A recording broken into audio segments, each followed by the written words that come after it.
are back with another episode of JR Takes. As always, Ryan and I coming at you live, giving you the latest Seattle news and giving our hot and sometimes cold takes on the matter. And Ryan, we've got some good news as far as the Seattle sports world, baseball and football, but we'll get to the Seahawks first as far as the last Thursday preseason win.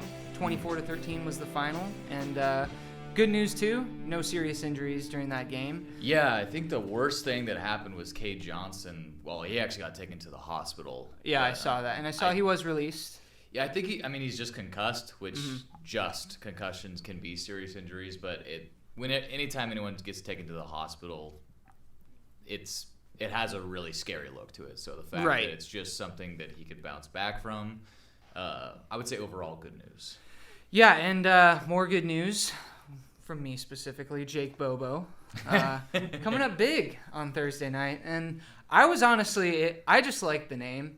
If I'm being real here, just Bobo kind of rolls off the tongue. You want to root for a guy named Bobo. You want to brag to the opposing team that their player Bobo is the reason you lost. So by all means, he's got could be getting a throwback Bobo jersey later on in the season. I was just going to ask, is there a Bobo jersey in the near future? There could be. Could be. We'll see. He's got to make the team first. But, hey. I mean, you could always make a custom jersey and just have it say Bobo. What number is he? I think I would be a weirdo if I did that and he didn't make the team. Yeah, he is number 19. You'd have to pay like $200 to do that too. But I say worth every penny. Yeah. But not only did Bobo have a big game, but Drew Lock, he played pretty good, minus that interception, which wasn't the greatest. Yeah, I mean, it got tipped, but it still was like, if he threw that full speed without getting tipped, it still probably gets intercepted. It was just a bad read. Yeah, because it really looked like the receiver over the middle, he just didn't see, what was it, the linebacker, a safety who caught the interception? I can't remember. Yeah, it looked like they were playing in zone, and whoever was in that area just kind of read his eyes and faded back towards the receiver. It happens, and that's the thing with Drew Lock. Like I actually thought he looked way better than last preseason, especially the last time we saw him. And everything we've seen in camp this offseason, in training camp, has showed that he's a lot more in control and in command of this offense and more comfortable. But with Drew Lock, you get just head-scratching play here and there. Yeah, well, it's funny you say head-scratching play. That honestly turned out good for us was that play by the third-string quarterback when we got the touchdown. Yeah, when he let go of that, I was happen? It was like the meme of, fuck it, he's down there somewhere. It reminded me of the Peyton Manning interception in the Super Bowl when he's like, and gets hit and then there's a pick six. That's what it kind of looked like. The ball was in the air for like an hour. Well, sometimes, the reason why receivers are receivers and DBs are DBs a lot of times is they have way better ball skills. Not always, but almost always. Mm-hmm. So, oddly enough, sometimes in those situations, Landers is, they both have a bunch of time to react to the ball, and Landers just high points it. The defender is kind of like reeling back, waiting for it to come to him. Because they just got so much more on their minds than the receivers, I feel like, as they're on their heels trying to read their movements. Sure. But it is a play that would not have happened against starters. No, that is a play that you see in preseason. Even the commentator was like, "What are we doing here?" when they scored a touchdown. So yeah, the last time I feel like I saw a fuck it ball like that work that well was the 2-point conversion against the Packers. And that's also the ball was in the air for, as Aikman said, which seemed like 8 seconds. Yeah, but I have no idea how Clint Dix doesn't make a play on this ball. And we still don't to this day. Yeah. But we think we never will. Yeah. We'll never forget either. But moving on to next week's Saturday's game against the Cowboys. Oh yeah. Do you think we'll see any starters in this game? I don't really know how to predict preseason games anymore, because it used to be the third game was when we would see a glimpse of the starting offense, and now it kind of seems like that's transitioned to the second game, and the third game has now become like the practice squad game. Yeah, I that's kind of my read on it as well. I'm anticipating I do think we see more starters in this game. I don't think guys like Bobby Wagner are going to play at all this whole preseason, though, because it's the guy's 11th preseason. Like, he does not need to do this again. Yeah. It might even be his 12th, actually, technically. 2012, 2023, no. Well, it's 11 years ago, but... Yeah, I guess you're right. Yeah, anyways, I do think we're going to see some Geno. Maybe a drive. I would like to see some Geno. You know, it'd be a nice little refresher to get Geno out there. I want to see some Geno to JSN action. Geno and Jigba. I think that's going to be a lethal combination this year. And I really liked, to go back to preseason game 1 against the Vikings, I really liked what we saw out of JSN. He didn't get a ton of playing time, but almost every route he ran, he was like wide open. So, and that's all we've seen in training camp and going all the way back to mini camp. And I actually saw a report about his first drop. Yeah, I know. Which, like, that's awesome. I mean, I saw people make multiple drops in a practice while I was there, like a month ago or whatever. So it's pretty incredible just how ready for the moment JSN has seemed. Granted, we're not even to a real game yet, but this stuff usually translates. It really does seem like JSN has that sort of that extra like little piece in his DNA that, you know, allows him to make it all look so easy. Yeah. But yeah, I don't really care about the outcome. I mean, I don't really care about the outcome of any preseason game. We could lose all of them, but for all I care. But it would be nice to see the offense out there, and you know, just for a series, maybe a quarter at the most. I don't need to see like a whole half and into the second half to risk any further injuries to the guys that we have out there. But I would hope we see some more Charbonnet in this game. I feel like we got a little bit of a glimpse of him in the last game, but I'd like to get him going a little more because you need reps, even at the running back position, just to learn the offense and make sure you're going the right way on each play. And that's something that I think we lacked with K9 last year a little bit because he was hurt up through the first game. But yeah, I think just as far, are we moving into predictions for the game? Sure, why not? Yeah, let's give our predictions. Yeah, as far as what I see happening in this game, I think we're again going to see a whole lot of Drew Lock. I really think they want to get him as many reps as possible because even if he never ends up being a starter for us, you know, he's a play away from being out there. Geno gets hurt. So he didn't get a lot of snaps in the preseason last year from circumstances like COVID and, you know, a legit battle with Geno that Geno needed those reps as well. But this time around, Geno's ready to go. And I like Holton. He was fun to watch. He was kind of like almost like Tebow-esque. It was kind of fun seeing a lefty quarterback out there. It always, like, even though I'm left-handed, when I look at a lefty quarterback, I'm like, ugh. It always just looks weird. I think it's because they're faced away from you, so everything looks backwards. Yeah. And yeah, I've seen those videos of like Tua, but edited, so he's throwing. It looks like he's throwing with his right hand. You're like, oh, he has a nice throwing motion. But when you watch it, normally you're like, what? Yeah. Why does this look weird? Yeah, and it really does look like he's like not using his mechanics are wrong or something. But like, you know, they're not because he's a pro fucking quarterback. Yeah, I think you get so used to seeing that camera angle.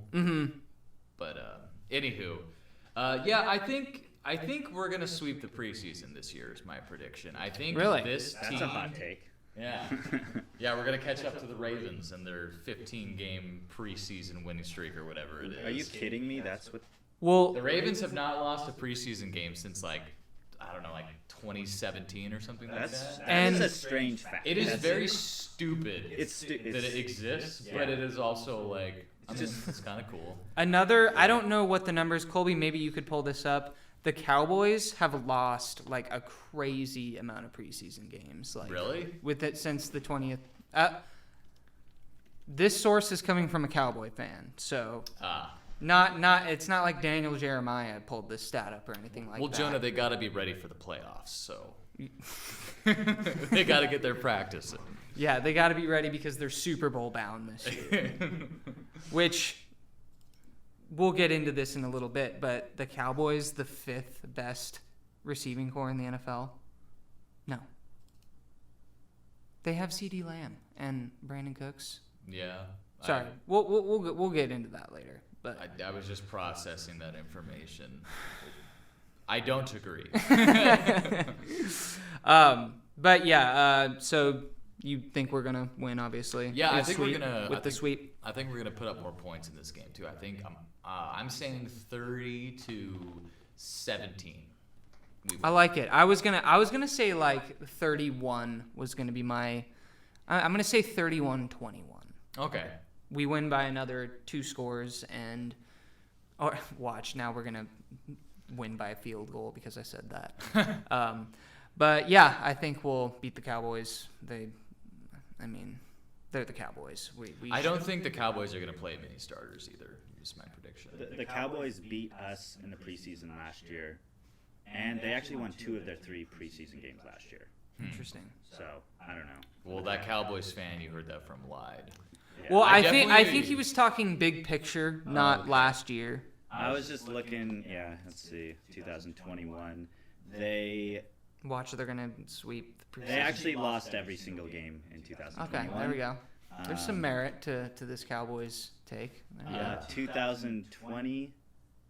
Wait, all the preseasons? Were I don't think there canceled? was preseason. No, Oh. dude, there was not. Every game in 2020 was canceled. Yeah. Preseason. That's crazy. They didn't win any of, so And I think it's after that they changed it to 3 preseason games. when I it think came you're right. back. Yeah, because they had to do the new CBA because of COVID, and it messed Yeah, everything up. Man, it's so weird. Like I forget how much COVID just disrupted.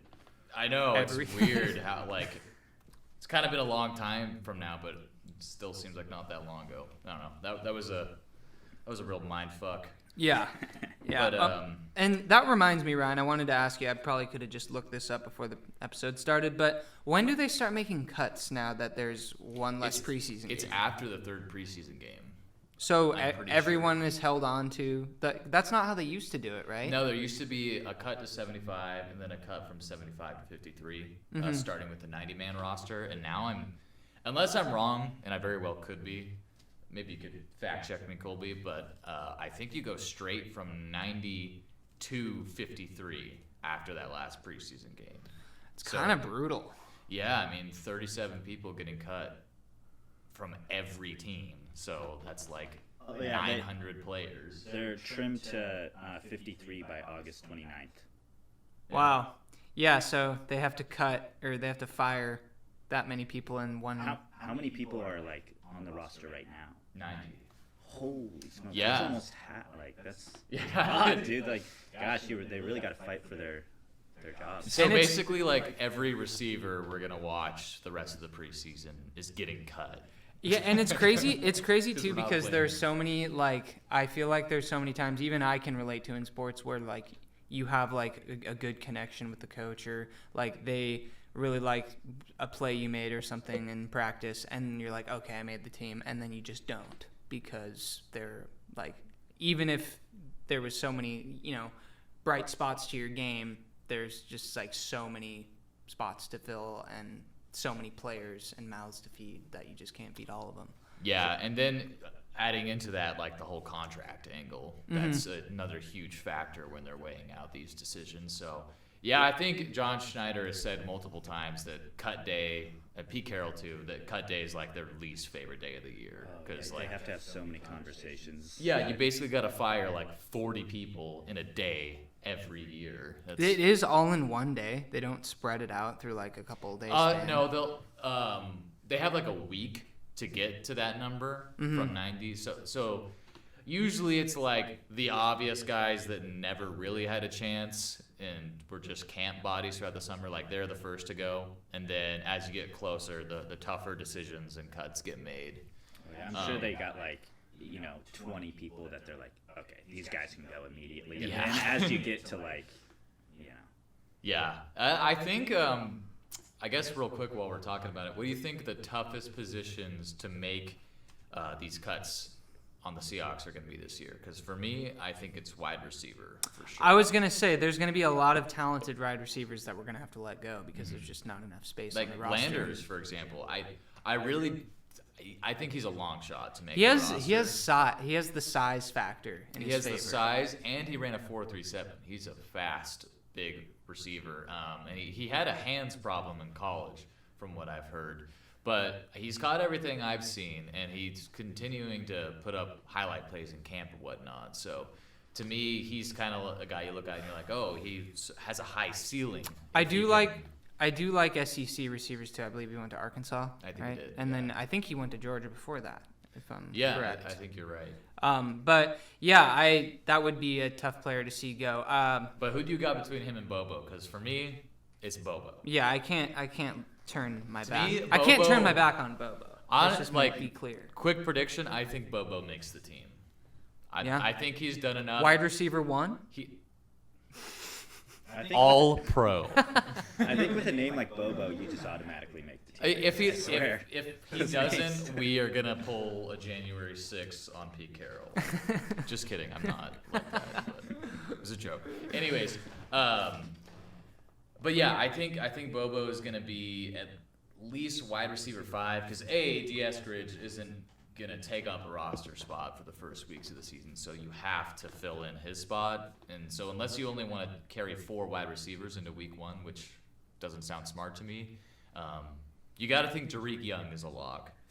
So it's basically, to me, the top 3 guys fighting for that last spot are Bobo, Landers, and then Cody Thompson. Mm-hmm. What do you think's going on with Aesop Winston Jr.? So he's looked good. He went to WSU, didn't he? Yes, Washington State, yeah. Yeah, he caught the first touchdown Yeah. From Drew Lock on last Thursday. But I like him too. I just think When did we get him? Because he's 26. is he? Yeah, he's 26. I did not know that. I thought he was a UDFA this year. Yeah. He's probably just been bouncing around the league. I guess so, yeah. Because that name is a little familiar, and then I probably saw him. That's why it's familiar to me. Yeah. It's like Aesop Winston. Okay. Yeah, I don't know where he fits into the mix. To me, he's a practice squad guy. I think him and Landers both make it to our practice squad. And hopefully they don't get the Bo Melton treatment where they get poached, but we'll see. But that's my prediction. What do you got? Yeah, receiver, I would say that would be tough to see. I guess that's the position group that I've gotten the most familiar with as far as the rookies and the new faces. Corner, I mean... that was going to be my second one. Corner and receiver, I feel like are our 2 as far as positions that are loaded with talent, those 2. So I feel like any corner we cut is probably going to get the Bo Melton treatment. Just think of I guys guess those like, 2 positions would be my 2 main. Even someone like Artie Burns, he could start for multiple teams in the league for sure. He might be cornerback 5 right now. I don't know. I don't know how that all shakes out, especially when you consider Julian Love is, basically backup safety and potentially starting nickel. I don't know. I mean, that's a starting caliber player that we paid a decent amount of money for in the offseason for a role. Mm-hmm. So it's, I guess if you just expand that to defensive back, there's some guys that should be playing for someone that might be free agents. Yeah, I guess maybe number 3 behind those 2 positions would be potentially running back, because obviously you have Charbonnet and Ken Walker making the team. And, I mean, does DJ Dallas automatically make the team? I think so. He's got experience. I was going to say that's what he has working in his favor is familiarity with the team. I worry, Kenny McIntosh is injured. I hope he gets healthy and shows what he can do in the preseason, because I'm rooting for that guy. And so that's kind of why I bring up the running back position, because there are, a lot of mouths to feed at that position as well, because that's the way Pete Carroll likes to run things. But we usually carry as many, if not more, running backs on our 53-man roster than receivers, though, because we really value that. I think we've carried at least 4 the last however many years, and at times 5 if you count Nick Ballore. So I actually think McIntosh is a lock to make the roster, because I think we're carrying 4 running backs, especially with the versatility that Kenny brings in the passing game. I think that's he's a candidate to get real playing time as our third down back, kind of filling the Travis Homer role. So I agree with you, though, that those guys are all talented and have shown things or were a high draft pick. But the guys behind them that were playing in a lot of the game last Thursday, I honestly can't remember the guy's name, but he was bowling people over and looking really good in that fourth quarter. Our reserve running back. Yeah, I just was looking at his stats and I was like, who is this? But yeah, I'm annoyed I can't remember the name. Have you guys seen DJ Dallas's picture? Yeah. Dude, yeah, because I'm on ESPN looking at all the positions, and wow, it's I was just showing the viewers. Yeah, he looks insane. He totally did that. Well, have you seen the photo of Brandon Tanev on the Kraken? No. That's why he did that. That's why he did it. Okay. You should pull that photo up too. Okay. Tanev. Yeah, Tanev on the Kraken. Tanev on the Kraken. I'll pull that up. You guys keep.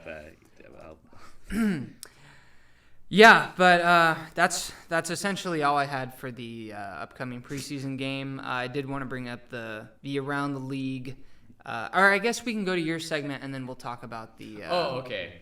Yeah, so this is something we could have a whole podcast on, honestly. But I was just thinking, every season, obviously, you go into it wanting to win the Super Bowl. But I was thinking about that, and I was looking at this current Seattle Seahawks roster, and I'm seeing some people name them as a dark horse candidate for the Super Bowl this year, and I kind of agree, actually. And I think a good team to compare them to that has done that in the last 15 years or so. There's others that kind of fit, but I'm not going to go there with them.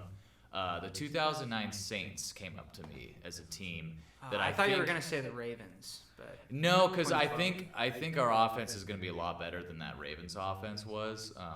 The reason why I think the Saints are kind of a good comparison for what we could do is they have a quarterback that's on his second team. Well, I guess Gino's been on 4 teams, but you know what I mean. Second that's giving him a starting chance. Yeah, in their 30s.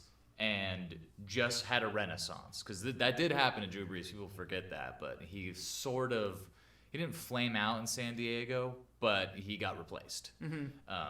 So the Saints were his second chance in the NFL. Anyways, entering the prime of his career, or in the prime of his career, throw into a bunch of really good pass catchers with a dynamic passing offense and a defense that is probably going to give up a lot of yards, might give up a decent amount of points this year, but isn't terrible. I think the defense for the Seattle Seahawks this year has a ceiling of being like the 14th best. But I think really, you don't think they'll be higher than that? No, I don't. I don't think that our run defense has improved enough to get to that level. It's fair. But here's the thing I do think about our defense. I think they're going to be top 10, if not top 5, in takeaways. And I think they're going to be a lot better at getting to quarterbacks this year in the pass rush, specifically with the Draymond Jones addition. So the reason why I think that comparison makes sense is the Saints had great quarterback in the middle of his career, throwing to a bunch of really good pass catchers, excellent offense. I believe the number 1 offense in the league that year. But on defense, they gave up a lot of yards. They gave up a decent amount of points, but they got to the quarterback. Also, just for the record, I'm not saying we should do Bounty Gate. Okay, so just throw that out. I didn't even realize that that was that season. Yeah, we don't have Greg Williams on the staff, so just don't worry about that. Yeah. But they forced turnovers and they applied pressure, and I think turnovers sometimes on defense can be even more important than the consistency of allowing short yardage.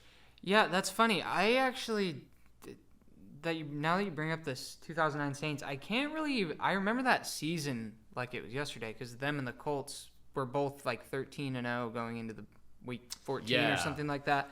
And but I don't really remember. I can't pinpoint what the Saints were really good at. Like offense. But because I remember they played the Vikings, which was one of the great NFC championship and think about games. how they won that game and the Super Bowl from a critical turnover. So that's true. Yeah, I guess I could see us sort of emulating a team like that. And I mean, we'll see once the games start how close my predictions turn out here. But I think, because if you think back to like the 2013 Seahawks, for example, they were fucking amazing at basically everything. And like, yeah, they didn't have gaudy passing numbers, but in efficiency, they were fantastic.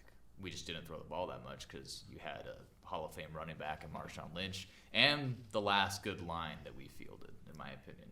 So I don't think we're that team, but as I was saying, a team like the Saints, I think we could copy that formula. And granted, 2009 was kind of a long time ago now, but I still think it's modern enough to where it applies. It's not like the 64 Browns that we're talking about. So. No.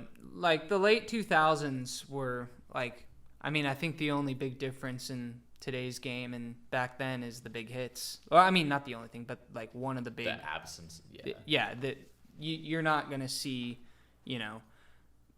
shoulder pad to a defenseless receiver going over the middle and just like putting him lights out on the ground. Like you're just not going to get that anymore. And I think like the style Adrian Peterson ran, sort of, he was a violent runner and, had the big shoulder pads and whatnot. And he's also a generational talent. Adrian Peterson was like overall probably the best running back I've ever watched. Yeah. He probably in our lifetime, probably the best that I've seen. Yeah. So do you think like a 1980s, 1990s NFL team, do you think you can even compare it to like any the modern game? To like any team like that right now? I just think even compare it. I think honestly the turning point is like, because you even go back to the 2005 Seahawks, like that, those times, and the game looks totally different. Like the fullback position basically doesn't exist anymore. Yeah. It's just a total. I feel like things really started to change in the late 2000s. Because that's when people started throwing for 5,000 yards, 4,800 yards. Well, that's all when the time. I think the advancement of technology, cameras, and all this stuff has made a lot of people realize, like, honestly, how violent the game is. Yeah. And because we're seeing it crystal clear. Yeah. And when you can literally see their face moving on their skull after they get hit. Yeah, I think in HD. The Wes Welker hit. The Wes Welker hit against the Steelers is like probably the most violent hit I've ever seen. And yeah, it's hard to say. But yeah, that was in the late 2000s when the Steelers had a really good defense and they were always playing the Ravens in the AFC Championship game. They were still making big hits like that. Remember, I think it was. Yeah, I feel like I haven't seen a really good hit since Cam played. Jamal Lewis. Do you remember when he got hit in the neck and then just went limp? Yeah. So you don't see hits like that anymore. And honestly, a lot of people don't like that, like a lot of old heads. But I think it is better for the game and better for the game's longevity. Well, and also, are you talking about the Ryan Clark? Yes. Wes Welker. Yeah. That was insane. You can pull that one up. That one, it's pretty brutal. So it's pretty brutal. Let's go to this. And yeah, you're not going to be seeing hits like this anymore. Well, I believe it's third and 7 over the middle. Polamalu got a hand on it. And Ryan Clark laid out Wes Welker when the football was blocked in between. Now Clark's going to say, wait a minute, I thought the ball was coming. What a shot. They'll show it. Okay. Let's see how well we can hear this.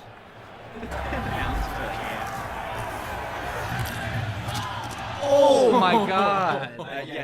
So Jonah and Ryan can't see it, but we heard it. Yeah. So. I also remember it, so I can kind of see it in my mind. Yeah. But even back when I played football too, it's like, because I played safety, and I mean, some of the biggest hits you see are when safeties just lay out a receiver that's going over the middle, looking back towards the ball, and don't see the safety come. Like maybe they hear the footsteps. That's where that term comes from. But I remember back when I played, that was some of the hardest I ever hit anybody, was plays like that, because it's not hard to do. You just kind of sprint and time it right. Mm-hmm. So I think it's fine that it's sort of getting taken out of the game, because it's just unnecessary. Like you can make that play without killing the guy, you know. I agree, and my short-term experience with playing football, like getting hit like that on the field, like I was like, dude, I don't know if this is for me. Like, because getting your bell rung is like one of the worst experiences of all time. It's not pleasant. So the thing is, because I'm watching this again, and Ryan Clark does lean with his shoulder, but it's the whole defenseless. Yeah. That's the whole thing, right? Yeah. So the fact that Wes Welker's like, oh, the play's over, and then he just could get his neck broken. But there's is also like like insane. to think like, because you know the real time, and like Ryan Clark, he's also not looking because he's leading with the shoulder. He's like, oh, this guy, I'm gonna just drill him because that's what I was like literally trained to do. And that was also in 2008. So Yeah. I it's mean, different. it's definitely a clean hit. There's like no arguing that. It's just like making that hit today. It's asking the athletes to be more conscientious when they're making a tackle, because they're supposed to be mindless out there, just fucking instinct go. Right, it's also these things, especially at the end. Like I'm talking about fucking high school football that wasn't a good high school, you know, South. Like the collisions I had are like baby shit compared to what's going on out on an NFL field. Like, these guys are the best athletes on the fucking planet, the best athletes that have ever lived, basically hitting each other as hard as they humanly can at like 18 to 20 miles an hour. Like that, it's not even comparable. But I do think you can still make big hits in like as Colby said, a conscientious way. It is making defense harder. You know? Yeah. No, there's no disputing that. But like I said, I mean, I care more about the game sticking around and less about, man, that was really awesome when so and so got laid out and that was a big hit. It was. I mean, that was fun while it lasted. Don't get me wrong. That was like partially why I got into football, was like because of seeing that. And I mean, like, that's awesome. Who could forget Cam hitting? Yeah, Vernon that Davis? was one of my favorite moments of There's Seahawks. literally fan. like, if you watch that play in slow motion, there's literally like a Vernon Davis shaped like vapor cloud that's left over from just all those water droplets leaving his body. He gets hit so hard. Cam was something else. I don't know if he's gonna make it to the Hall of Fame, but he deserves it. I think he. I mean, I guess we're biased as all hell. Yeah, I mean, Seahawks fans. But it just seems like he was such an asset to them getting the victory. Yeah. Yeah, I almost feel, it's just Cam's duration, I think, is what will hold him back from getting into the Hall. Is he not on the? He's not on the Ring of Honor yet. He would definitely be on the. So the thing with Cam is he didn't officially retire till I want to say like 2019, so he could get the rest of his contract. It was a cool thing the Seahawks did where they didn't release him and he kind of just hung out. But his last game was 2017 against the fucking Cardinals in that horrible game. But anyways, so he's not eligible for any of those things, I don't think, until 2024. Oh, like Ring of Honor stuff? Yeah, and even with the Ring of Honor, like Matt Hasselbeck just got put there last year, I think, or the year before maybe. Well, he will eventually. Oh, without a doubt. Yeah. And they got to redo the stadium for that because they've like ran out of room for their Ring of Honor names. Yeah. It's a whole other conversation. Yeah, they didn't really think that one through. Yeah. But I guess moving on to around the league, Ryan, we finally got some recognition from all the way up here in the Southeast Alaska. We got the Seahawks coming in at number 2 as far as the top 5 receiving cores by Mike Clay, ESPN writer. What do you think about this list? We got number 1, the Bengals, number 2, the Seahawks, number 3, the Dolphins, 4 Eagles, 5 Cowboys. See, honestly, I wouldn't blame anybody for putting the Dolphins above us. Yeah, a lot of people, that was what a lot of the feedback was from the fans commenting on it. And I guess I sort of agree, but I would say big picture-wise, the Seahawks, I think, have the more formidable trio because you have JSN, the young weapon, DK, who just got re-signed, and then Tyler Lockett, who never gets hit. Because he probably learned his lesson from the patella tendon and now dives down anytime anyone's about to make a big hit on Tyler Lockett. And also, Tyler Lockett is. I think he's doing the right thing now. Like, yeah, no qualms with him. If it keeps him playing into his mid to late 30s, then I have no issue with. Like the guy is not big. What do you want him to do? Like try to truck a free safety? That's how he gets injured. That's how. Were you saying about him breaking his leg that one time? Yeah, that was sad to watch. I thought that was like the end of but he bounced back. He turned into a totally different receiver after that. It's kind of crazy because he was all about speed before that injury, and now he's just one of the best route runners in the league. Mm-hmm. Actually, I was looking at some advanced stats last year, and I forget. I think it was like something like EPA per target or something like that. But basically, it was like plotting how effective receivers are against man and zone coverage, and A.J. Brown, Tyreek Hill, and Tyler Lockett were like all like right there with the best of the best. Mm-hmm. I think Tyreek Hill was kind of like far and away the best, but Tyler Lockett was like right behind him. Yeah. So the comparison isn't as crazy as it sounds. Tyler Lockett is one of the best receivers in the NFL, has been since 2018. And I think when it's all said and done, like he's going to be a top 3 Seattle Seahawks wide receiver in our franchise's history. So I think with all that said, it's totally reasonable to put us top 3 in the NFL for receiving corps. I don't know if so we're strictly talking wide receivers here, not including tight ends.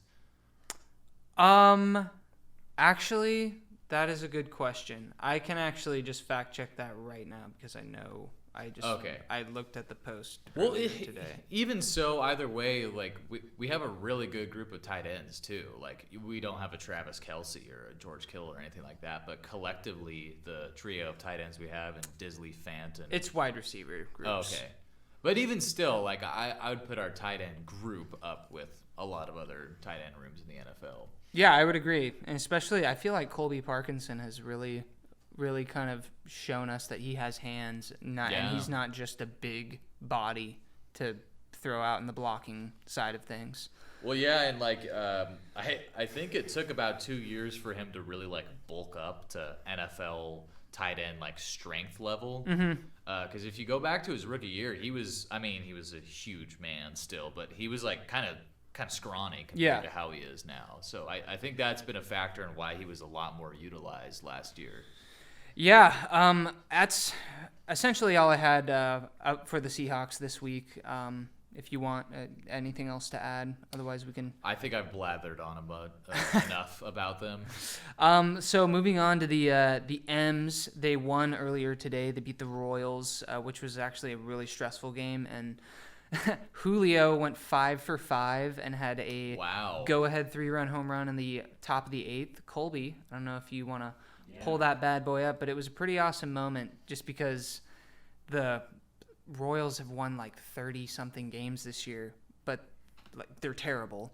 Yeah. But they're, for some reason, just clawing and scratching. Every game this series was like 10-8, 10-9, something like it was high scoring. So stressful. They were down 2-4. Yeah. Right before, and then I have it right here. So let's go. And now he has the go-ahead run at the plate. He swings away.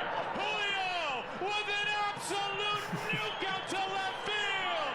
He has given the Mariners he crushed it. It was pretty awesome. Yeah. Has he been kind of turning it on lately? Yeah, the past like 3 weeks he's been just going off. I think the game against the Orioles we ended up losing, I believe, but he tied the game up in the 9th inning, I believe, with a home run or a base hit or something like that. Brock and Salt talk about that game. I think Salt said it was the best loss of the season, which isn't like, it's still a loss. That's such a radio like buzzword segment. I feel like is that the best loss of the season? But I do kind of agree with him in the sense. I do kind of agree with him in the sense like. Even though the Mariners have been losing, like I was telling Colby, after the 8-game win streak, they lost 3 in a row, and they were all games we should have won, but they were against tough teams like the Orioles, who have the best record in the American League. So It's weird. I know, right? It's like it's Orioles? kind of cool though. Yeah. I'm glad that the Yankees are not relevant for once when we are good. Yeah, like they're fuck always them. good when we're good, and it's super annoying.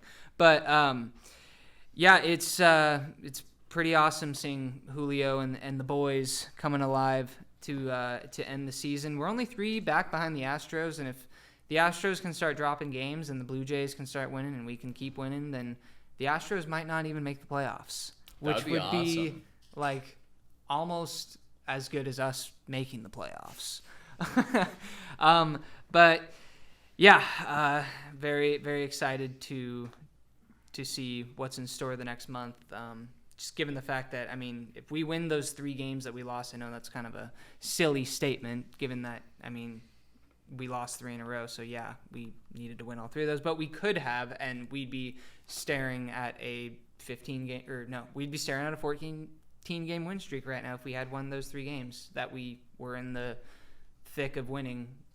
We just lost in the 9th or the 10th in one of them. So I swear the last couple seasons with the Mariners, it's just been like you get to like this point in the season, and then we are like, oh yeah, we're 3 games away from winning the division. Like I swear, they always turn it on at the end of July or middle of August. They It just it really does feel start like to. we've kind of been living in that territory for a while now. It's just, we were getting closer and closer than we finally did it last year. And this year, I mean, I feel like we're right there with where we were record-wise last season. There was like more hype this year. It was like, okay, we're gonna be good, and then we weren't in the beginning, right? Like, Yeah, and I think a lot of times with baseball, especially because baseball is so interesting in the sense that you can have so many players not perform well as opposed to the previous season, and when you have expectations on a season, I almost feel like it's harder for a team to perform well when there's expectations, whereas last year, no one really expected us besides Mariner fans to be good last year because we were kind of overlooked, and so there wasn't as much of this pressure There's no on the target team. on your back. Yeah, and so when you're not performing well and you can't go on these win streaks or anything like that, I'm sure a lot of the players feel like, fuck, I need to like get it into gear or I'm gonna like be traded, or that's kind of just the way it goes in baseball. You like if you the Mets, they had Justin Verlander, Max Scherzer, and Jacob deGrom, all 3 of the best pitchers in baseball, and now they're all gone, and they were all on the team at the start of the year. So it just That's goes to crazy. show when you don't perform and when you're supposed to, they'll clean house by the trade deadline and start over. I feel So- like the Seahawks and the Mariners were very similar in that sense because last year the Seahawks were expected to do terrible. Yeah, I And look mean, what happened. Yeah, I literally saw them at the bottom of some power rankings Yeah. going into the season. we were last year, which I 32nd. I always by, thought that was dumb. Who was it that ranked us 32nd? It was like some. Some East Coast. It was. I think it was All of like them are East Draft Coast. Kings or something stupid like that. Ranked us like 32. Well, I remember Adam Shine, I think his name is, or whatever. The poor man's Adam Schefter. Yeah, I was gonna say. Yeah. But anyways, he did this segment about how the Seattle Seahawks quarterback competition is the most pathetic quarterback competition he's ever seen. It's where Oh my quarterbacks go to die or I something like remember that. And then Geno Smith has a fucking Electrifying. revelation of a season. I mean, you go back and watch Geno's performance against the Saints, and we didn't win the game, but Geno put up some of the most spectacular throws I've ever seen in 17 years of watching football in that game. And that's with watching Russell Wilson every week. That's what makes it so crazy is Wilson consistently put up at least 1 or 2 throws a game that you were just like, how could anyone make a throw that good? And Geno had some throws in that game that were just as impressive. I mean, that throw to Lockett for a touchdown, you know the one I'm talking about. Yeah. It's like a play action and quadruple coverage, and Geno just rip between all of them. That's one of the best throws I've ever seen. So I guess what I'm trying to say with Geno is in comparison to the Mariners, they had all these expectations at the beginning of the year and they didn't really meet those up until recently. And I'm kind of I feel like Gino's going to be the same story. Like Gino now has expectations. Now that's scary. Gino is expected to. We have to assume Gino is going to meet X, Y, and Z, and then some to get us over the hump. So I just hope that Gino can just do everything that we assume he's going to do, and then more. Well, I think to that note, I mean, he's got an improved O-line. I mean, Abe Lucas and Charles Cross are only going to get better. We lost. Didn't we draft some promising O-line people? In the later rounds, I don't anticipate. Yeah, Anthony Bradford and Olu Matia. We got a center. Olu. Yeah. Yeah. Oluwatimi. From Michigan? Yeah. Oluwatimi. It's a tough name. But anyways, I don't think either of them are going to start this year, especially not Bradford. I think he's got potential, but he was very bad in pass protection last Thursday. Like extremely. So he's not ready, but he might get there. Well, and his first name is Olu, and the beginning of his last name is also Olu. Yeah, his full first name is like 20 letters long. I couldn't pronounce it right if you paid me for it. Olu, what? Oh man, I'm so bad with pronouncing. You guys know. I'm not To be fair, I'm pretty sure even like the professional ESPN radio guys can't even pronounce the name correctly. Yeah. And they like. We'll get good at it though. Because I remember. You say Olu. Or Olu is fine with me. Olu, we know who you're talking about. Well, what did you think the first time you saw Ndamukong Suh? Like I don't know. I was like, did someone just go? Yeah. And then a few years go by and you can say it like that. So I'm sure we will all get there. But I think the O-line's going to be better. And now Gino has a legit wide receiver 3, like potentially a guy that's going to come in and be a top 3 slot receiver from day one. Are you talking about Njigba? Yeah. I am talking about Njigba. So I see no reason why Gino would regress other than just he wakes up and forgets how to play quarterback, which I don't anticipate happening. I agree. I see no reason for it. I just would worry about, consistency is all. It's just the other parts of the team of like why would be losing. I mean, I don't know. Because I feel like Gino's going to do his job. Yeah. Yeah, and we don't really even need him to. He was fine last year. We don't need him to be better than that. It'd be great if he was, but I think you can win a Super Bowl with the type of play we were getting out of him last year. He wasn't holding us back. Garoppolo, the 49ers. What was that when they won a Super Bowl? They had. Well, they lost to the Chiefs. Yeah. Oh, they went to the Super Bowl. Yeah, with Jimmy. With Jimmy, and Jimmy. A lot less than I think Gino, right? Oh, yeah. Agree with that? Jimmy has never played a season like the one Gino just had. Not even close. Jimmy also ran out of the back of the end zone last year. So, I mean, need I say more? No. That's honestly all I had for this episode, Ryan. If you have anything more to add, that pretty much concludes it, wraps it up for me. No, I guess I'd say I'm just starting to get really hyped for the season. We're getting closer and closer. We're less than 4 weeks away now, so I am super excited, and we'll have a show for you next week after the Cowboys game. I want to do a 2 early predictions before the season starts on MVP, Rookie of the Year. Let's do that. All of those big awards. So who knows? We might see a 39-year-old quarterback win an MVP this year. I don't really know. Maybe we will. He's gonna break his collarbone. And he's gonna see Zach Wilson by week 4. All right. Well, that pretty much does it for me. So that's all we got for you this week. Yep. Thanks for stopping by. Thanks for listening. Catch you in the next one.